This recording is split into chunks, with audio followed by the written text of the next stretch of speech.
Arizona just got hit with another heat wave. So just when we thought that we were done with 115-degree heat, we got hit with another 3 to 4 day heat wave. So just like you, I've had plants that have thrived and plants that have died. But here are 3 plants that have surprisingly thrived in my garden this summer.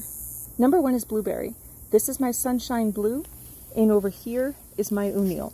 You should have 2 different varieties of blueberries for cross-pollination for better yield, but I'm really surprised that they've done this well this summer.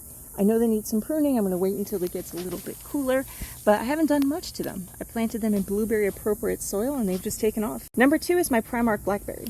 This is a blackberry that is thornless and thrives really well in the desert. All I did was cut off the primocanes and let the fluorocanes flourish, and it has not disappointed. Number 3 is my curry tree. This is an actual tree. The leaves are edible. You can saute them and make them into some curry dishes or other amazing dishes. I haven't done much to it, and it just keeps growing. What are some things that have thrived in your garden this summer? Let me know.